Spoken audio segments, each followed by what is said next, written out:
C P ಯೋಗೇಶ್ವರಿಗೆ B J P shock ಕೊಟ್ಟಿದೆ. ಚನ್ನಪಟ್ಟಣದ ಸ್ಪರ್ಧೆ ಮಾಡೋದಕ್ಕೆ ಸಿ ಪಿ ಯೋಗೇಶ್ವರ್ ಎಲ್ಲ ಸಿದ್ಧತೆ ಮಾಡಿಕೊಂಡಿದ್ದರು. ಹಾಗಾಗಿ ಡಾಕ್ಟರ್ ಮಂಜುನಾಥ್ ಅವರನ್ನು ಗೆಲ್ಲಿಸೋದಕ್ಕೆ ಶತಾಯಗತಾಯ ಪ್ರಯತ್ನ ಮಾಡಿದ್ದಾರೆ. ಓಟ್ ನೋಡಿದಾಗ ಗೊತ್ತಾಗತ್ತೆ. ಈಗ ಸಿ ಪಿ ಯೋಗೇಶ್ವರಿಗೆ ಟಿಕೆಟ್ ಕೊಡೋದಕ್ಕೆ ಅಪಸ್ವರ ಶುರುವಾಗಿದೆ. ಸೈನಿಕನಿಗೆ ಟಿಕೆಟ್ ನೀಡಲು ಯಡಿಯೂರಪ್ಪ ಅವರಿಗೆ ಮನಸ್ಸಿಲ್ಲ, ವಿಜೇಂದ್ರಗೂ ಮನಸ್ಸಿಲ್ಲ. ಹೇಳಿ ಕೇಳಿ ಚನ್ನಪಟ್ಟಣ ಎಚ್ ಡಿ ಕುಮಾರಸ್ವಾಮಿ ಅವರ ಕ್ಷೇತ್ರ. ಬಿ ಜೆ ಪಿ ಸ್ಪರ್ಧಿಸೋ ಬದಲು ಜೆ ಡಿ ಎಸ್ನವರನ್ನೇ ನಿಲ್ಲಿಸಿ ಅಂತೇಳಿ ಅಮಿತ್ ಶಾ ಹೇಳ್ಬಿಟ್ಟಿದ್ದಾರೆ. ಕುಮಾರಸ್ವಾಮಿ ಮುಂದೆ ಬಿ ಜೆ ಪಿ ನಾಯಕರು ಮನವಿ ಮಾಡಿಕೊಂಡಿದ್ದಾರೆ. ಆದರೂ ಕುಮಾರಸ್ವಾಮಿ ಬಳಿ ಸಿ ಪಿ ಯೋಗೇಶ್ವರ್ ಲಾಬಿ ಮಾಡಿದರು. ಲಾಬಿ ಅಲ್ಲ, ನಿಜವಾಗ್ಲೂ ಹೆಲ್ಪ್ ಮಾಡಿದ್ದೀನಿ ಮಂಜುನಾಥ್ಗೆ ಕೊಡಿ ಅಂತ. ಇದೇ ವಿಚಾರ ಅಮಿತ್ ಶಾ ಮುಂದೆ ಪ್ರಸ್ತಾಪ ಮಾಡಿದರು. ಎಚ್ ಡಿ ಹಿಂಗಾಗಿದೆ ಸರ್. ಆಗ ಅಮಿತ್ ಶಾ ಹೇಳಿದ್ರಂತೆ, ಉಪಚುನಾವಣೆ ವಿಷಯದಲ್ಲಿ ಯಾರ ಮುಜುಗರ ಬೇಡ, ಚಿಗ್ಗಾವಿ ಸಂಡೂರು ಬಿ ಜೆ ಪಿಗೆ, ಚನ್ನಪಟ್ಟಣ ಜೆ ಡಿ ಎಸ್ಗೆ, ಯಾರನ್ನು ಬೇಕಿದ್ದು ನಿಲ್ಲಿಸ್ಕೊಳ್ಳಿ, ನಿಮ್ಮ ಇಷ್ಟ. ಕುಮಾರಸ್ವಾಮಿ ಬಳಿ ಭಾಳ ಜೋರಾಗಿ ಹೇಳಿದ್ರಂತೆ ಅಮಿತ್ ಶಾ, ನೀವೇನು ತಲೆ ಕೆಡಿಸ್ಕೊಬೇಡಿ, ಎರಡು ನಮಗೆ ಒಂದು ನಿಮಗೆ, ನಮ್ಮ ಮಿತ್ರತ್ವ ಪ್ರಕಾರ ಅಂತ. ಕುಮಾರಸ್ವಾಮಿ ಅಡಕತ್ತರಲ್ಲಿ ಸಿಕ್ಕಿದ್ದಾರೆ ಈಗ.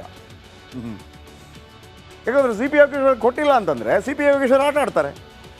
ಆಮೇಲೆ ಸಿ ಪಿ ಯೋಗೇಶ್ವರ್ ಎಲ್ಲಿಗೂ ಸಲ್ಲುವವರು, ಎಲ್ಲಿಗೂ ಸಲ್ಲದವರು, ಗೊತ್ತಾಯ್ತಲ್ಲ. B J P, Congress, J D S ಎಲ್ಲ ಆಗುತ್ತೆ. ಇವರು ಕಾಂಗ್ರೆಸ್ಸಿಂದ ಗೆದ್ದಿದ್ದಾರೆ, ಯಾರು C P Yogeshwar. B J ಪಿಯಿಂದ ಗೆದ್ದಿದ್ದಾರೆ, ಪಕ್ಷೇತರವಾಗಿ ಗೆದ್ದಿದ್ದಾರೆ.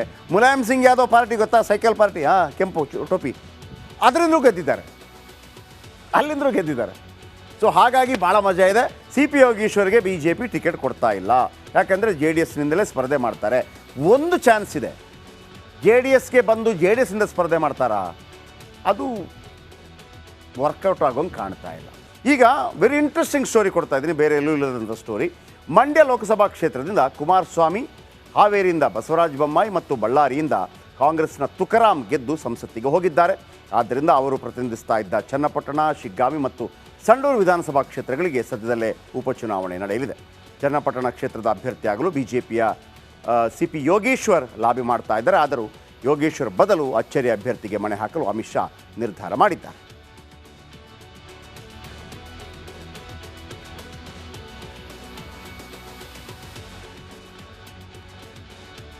ನೋಡಿ, ಚನ್ನಪಟ್ಟಣ ವಿಧಾನಸಭಾ ಕ್ಷೇತ್ರ. ಚನ್ನಪಟ್ಟಣದಿಂದ ಕುಮಾರಸ್ವಾಮಿ ಎಮ್ ಎಲ್ ಎ ಆಗಿದ್ದರು, ಅವರು ಎಂ ಪಿ ಆಗಿ ಹೋಗಿದ್ದಾರೆ. ತುಕಾರಾಂ ಬಳ್ಳಾರಿಯಿಂದ ಎಂ ಪಿ ಆಗಿ ಹೋಗಿದ್ದಾರೆ. ಶಿಗ್ಗಾವಿ ಅವರು ಬಸವರಾಜ ಬೊಮ್ಮಾಯಿಯವರು ಎಂ ಪಿ ಆಗಿ ಹೋಗಿದ್ದಾರೆ. ಈಗ ಆ ಮೂರು ಕ್ಷೇತ್ರದಲ್ಲಿ ಚುನಾವಣೆ ನಡೀತಾ ಇದೆ.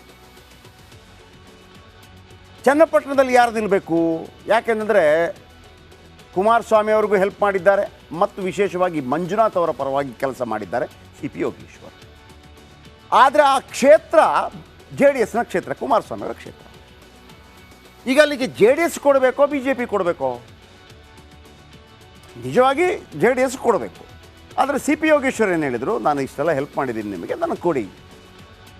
ಕುಮಾರಸ್ವಾಮಿ ಅವರು ಕೂಡ ಅದನ್ನು ಬಿಟ್ಕೊಡೋಕ್ಕೆ ರೆಡಿ ಆದರು. ಆದರೆ ಸಿ ಪಿ ಯೋಗೇಶ್ವರಿಗೆ ಅದನ್ನು ಕೊಡೋದಕ್ಕೆ ಯಡಿಯೂರಪ್ಪ ಮತ್ತು ವಿಜೇಂದ್ರ ಅವರಿಗೆ ಮನಸ್ಸಿಲ್ಲ. ಕುಮಾರಸ್ವಾಮಿ ಒಂದು ರೀತಿಯಲ್ಲಿ ಇಕ್ಕಟ್ಟಲ್ಲಿ ಸಿಕ್ಕಾಕೊಂಡ್ಬಿಟ್ಟು ಏನು ಮಾಡೋದು ಇದನ್ನು ಅವರೇನು ಮಾಡ್ತಾರೆ, ಅಮಿತ್ ಶಾ ಅವ್ರ ಮುಂದೆ ಹೇಳ್ತಾರೆ, ನೋಡಿ ಸರ್ ಹಿಂಗಿದೆ, ನಾನು ರೆಡಿ ಇದ್ದೀನಿ ಬಿಟ್ಕೊಡೋದಕ್ಕೆ, ಸಿ ಪಿ ಯೋಗೇಶ್ವರ್ ನಿಲ್ಲಿ, ನಮಗೆ ಬೇಡ, ನಂದೇನು ತೊಂದರೆ ಇಲ್ಲ, ಆದರೆ ವಿಜೇಂದ್ರ ಮತ್ತು ಯಡಿಯೂರಪ್ಪ ಬೇಡ ಅಂತಿದ್ದಾರೆ, ನಿಮ್ಮ ಸಲಹೆ ಏನು? ಆಗ ಅವರು ಹೇಳ್ತಾರೆ, ನೋಡಿ ಚಿಗ್ಗಾವಿ ಯಾರ್ದು, ಅಲ್ಲಿ ನಮ್ಮ ಕ್ಯಾಂಡಿಡೇಟ್ ಇದ್ದರು, ಅದು ನಾವೇ ನಿಂತ್ಕೋತೀವಿ. ಆಮೇಲೆ ತುಕಾರಾಮ್ ಇದ್ದ ಜಾಗ ಇದೆಯಲ್ಲ, ಕಾಂಗ್ರೆಸ್ ಗೆದ್ದಿರ್ಬೋದು, ಅಲ್ಲಿ ಬಿ ಜೆ ಪಿ ಕ್ಯಾಂಡಿಡೇಟ್ ಇದ್ದದ್ದು, ಯಾವತ್ತೂ ಜೆ ಡಿ ಎಸ್ ಹಾಕಿರಲಿಲ್ಲ, ಅಲ್ಲಿ ಬಿ ಜೆ ಪಿ ಹಾಕ್ತೀವಿ. ನಿಮ್ದು ಯಾವುದು? ಮೂರರಲ್ಲಿ ಎರಡು ಬಿ ಜೆ ಪಿ, ಒಂದು ನಿಮ್ಮ ಜೆ ಡಿ ಎಸ್ ಇದ್ದದ್ದು, ನೀವೇ ತಗೊಂಬಿಡಿ ಅಂತ. ಈಗ ತಲೆನೋವಾಗುತ್ತೆ ಯಾರಿಗೆ? ಕುಮಾರಸ್ವಾಮಿ. ಯಾರನ್ನು ಕಣಕ್ಕಿಳಿಸೋದು?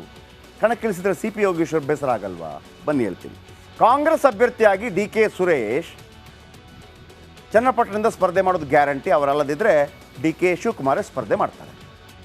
ಬಲಿಷ್ಠರನ್ನೇ ಫೀಲ್ಡಿಗೆ ಇಳಿಸಲು J D S B J P ನಾಯಕರ ಆಸೆ ಇದೆ, ಅಲ್ಲಿಂದ ಯಾರನ್ನಂದ್ರೆ ಇಳಿಸಬೇಕು.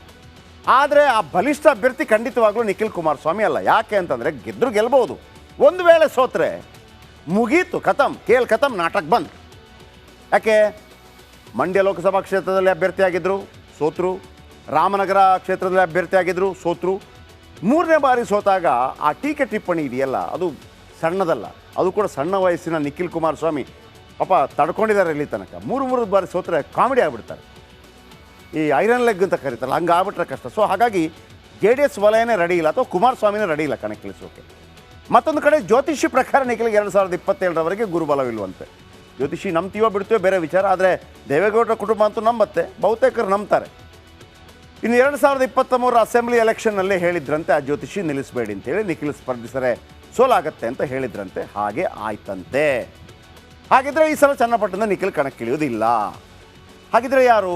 CP ಯೋಗೇಶ್ವರ್ಗೆ ಕೊಡೋದಿಲ್ಲ, ಕೊಡಬಾರ್ದು ಅಂತೇಳಿ, ಕೊಡಬಾರ್ದು ಅಂದರೆ BJPಗಿಲ್ಲ ಅಂತೇಳಿ ಅಲ್ಲಿಂದ ಹೇಳಿದ್ದಾರೆ. ಎಲ್ಲಿಂದ? ಕೇಂದ್ರದಿಂದ. ಬದಲಿಗೆ 2028ರಲ್ಲಿ ರಾಮನಗರದಿಂದ ಕಣಕ್ಕಿಳಿಯುವುದಂತೆ ನಿಖಿಲ್ ಕುಮಾರಸ್ವಾಮಿ. ಅದು ಆಮೇಲೆ ವಿಚಾರ. ಈಗ DK ಸುರೇಶ್ ವಿರುದ್ಧ ಅನಿತಾ ಕುಮಾರಸ್ವಾಮಿ ಸ್ಪರ್ಧೆ ಸಾಧ್ಯತೆ ಇದೆ. ಯೋಗೇಶ್ವರ್ಗೆ ಟಿಕೆಟ್ ಕೊಟ್ಟರೆ ದಳ ಕಾರ್ಯಕರ್ತರು ಒಪ್ಪಲ್ವಂತೆ. ಅದೇ ಕಾರಣಕ್ಕೆ ಅನಿತಾಗೆ ಟಿಕೆಟ್ ಕೊಟ್ಟರೆ ಗೆಲುವು ಸುಲಭ ಅಂತೇಳಿ ಒಂದು ಲೆಕ್ಕಾಚಾರ. ಆದರೆ CP ಯೋಗೇಶ್ವರ್ ಸುಮ್ಮನಿರ್ತಾರ? CP ಯೋಗೇಶ್ವರ್ಗೆ ಟಿಕೆಟ್ ಕೊಟ್ಟಿಲ್ಲ ಅಂದರೆ ನೀವು ಬರೆದಿಟ್ಕೊಳ್ಳಿ, CP ಯೋಗೇಶ್ವರ್ ಅವ್ರನ್ನ DK ಶಿವಕುಮಾರ್ ಅವರು ಹತ್ತಿರಕ್ಕೆ ಹೋಗಿ ಹೆಗಲ ಮೇಲೆ ಕೈ ಹಾಕ್ಕೊಂಬಂದು, ಬಾ ನೀನನ್ನು ಗೆಲ್ಲಿಸ್ತೀನಿ, ಮಂತ್ರಿನೂ ಮಾಡ್ತೀನಿ ಅಂತ ಕರ್ಕೊಂಬಂದ್ಬಿಡ್ತಾರೆ. CP ಯೋಗೇಶ್ವರ್ ಕಾಂಗ್ರೆಸ್ಗೆ ಹೋದರೆ ಈಸಿ ಇಲ್ಲ BJP JDSಗೆ. ಯಾಕೆಂದರೆ CP ಯೋಗೇಶ್ವರ್ಗೆ ಅವರದ್ದೇ ಆದಂಥ ಒಂದು ಮತ ಬ್ಯಾಂಕ್ ಇದೆ. 50,000 ವೋಟ್ ಫಿಕ್ಸ್ ಇದೆ. ಕಳೆದ ಬಾರಿ 2023 ವಿಧಾನಸಭಾ ಚುನಾವಣೆಯಲ್ಲಿ ಕುಮಾರಸ್ವಾಮಿ CP ಯೋಗೇಶ್ವರ್ ನಡುವೆ ಸ್ಪರ್ಧೆ 15,000 ಮತಗಳ ಅಂತರದಿಂದ ಗೆದ್ದಿದ್ರು. ಯಾರು? ಕುಮಾರಸ್ವಾಮಿ. ಅಲ್ಲಿ ಆ ಸಂದರ್ಭದಲ್ಲಿ ಕಾಂಗ್ರೆಸ್ಗೆ ಪ್ರಾಪ್ತವಾಗಿದ್ದು ಕೇವಲ 15,000 ಮತ.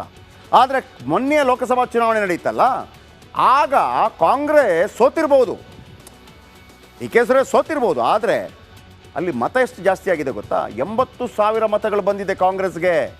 ಕುಮಾರಸ್ವಾಮಿಯವರಿಗೆ 1 ಲಕ್ಷ ಪ್ಲಸ್ ಮತ ಬಂದಿದೆ. ಅಂದರೆ ಚನ್ನಪಟ್ಟಣದಲ್ಲಿ 20,000 ಮಾತ್ರ ಗ್ಯಾಪ್ ಇರೋದು. ಅಂದರೆ ಕಾಂಗ್ರೆಸ್ನ 80,000 ಮತ ಮತ್ತು CP ಯೋಗೇಶ್ವರ್ ಅವರ ಒಂದು ಮತ ಒಂದು 20, 30, 40,000, 50,000 ಈಸಿ ಆಗೋಯ್ತು. ಅಲ್ಲಿ ಡಾಕ್ಟರ್ ಮಂಜುನಾಥ್ ಗೆಲ್ಲೋದಕ್ಕೆ CP ಯೋಗೇಶ್ವರ್ ಅವರ ಯೋಗದಾನ ಕೂಡ ಇದೆ. ಹಾಗಾಗಿ ಕುಮಾರಸ್ವಾಮಿ ಹೇಳಿದ್ದಾರೆ ಅವರನ್ನೇ ಕಣಕ್ಕಿಳಿಸೋಣ ಅಂತೇಳಿ.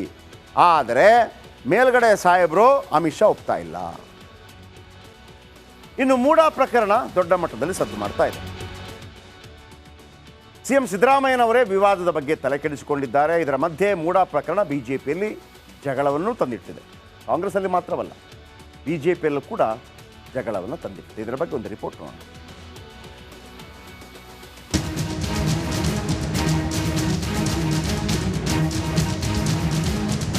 ಮೂಡಾ ಹಗರಣ ಪ್ರತಿಯೊಬ್ಬರ ತಲೆ ತಿಂದು ಜೀರಿಗೆ ಮಾಡ್ತಿದೆ. ಇಡೀ ವಿವಾದ ಅರ್ಥ ಮಾಡಿಕೊಳ್ಳುವಷ್ಟರಲ್ಲಿ ಅದೆಷ್ಟೋ ಜನರು ಸುಸ್ತಾದ್ರು. ಸ್ವತಃ ಸಿದ್ದರಾಮಯ್ಯಗೆ ಭೂಗದ್ದಲ ಅರ್ಥ ಮಾಡಿಕೊಳ್ಳೋಕೆ ಸ್ವಲ್ಪ ದಿನ ಬೇಕಾಯಿತು. CMಗೆ ತಲೆನೋವಾಗಿದ್ದ ಪ್ರಕರಣ ಇದೀಗ BJPಗೂ ತಲೆನೋವು ತಂದಿಕ್ಕುತ್ತಿದೆ. ಬಿಜೆಪಿ ಶಾಸಕ ಬಸನಗೌಡ ಪಾಟೀಲ್ ಯತ್ನಾಳ್ ಇವತ್ತು ಸ್ವಪಕ್ಷೀಯರ ವಿರುದ್ಧವೇ ಸಿಡಿದೆದ್ದಿದ್ರು. ವಾಡಿಕೆಯಂತೆಯೇ ಯಡಿಯೂರಪ್ಪ ವಿಜಯೇಂದ್ರ ವಿರುದ್ಧ ಕೆಂಡ ಕಾರಿದ್ರು. CM ಸಿದ್ದರಾಮಯ್ಯ ಜೊತೆ ಅಪ್ಪ ಮಗ ಹೊಂದಾಣಿಕೆ ಮಾಡಿಕೊಂಡಿದ್ದಾರೆ ಎಂದು ಬಾಂಬ್ ಸಿಡಿಸಿದ್ರು. ಸಿದ್ದರಾಮಯ್ಯನವರು 2 ಪ್ರಕರಣದಲ್ಲಿ ನೇರವಾಗಿ ಭಾಗಿಯಾಗಿದ್ದಾರೆ. ಅವರು ಯಾವುದರಿಂದಲೂ ತಪ್ಪಿಸೋಲಿಕ್ಕಾಗೋದಿಲ್ಲ. ಅಧಿಕಾರಿಗಳ ಮೇಲೆ ಹಾಕಿ, ಯೂನಿಯನ್ ಬ್ಯಾಂಕ್ ಮೇಲೆ ಹಾಕಿ ಅವ್ರು ಮಾಡಿದ್ದು ಅಕ್ಷಮ್ಯ ಅಪರಾಧ ಇದೆ.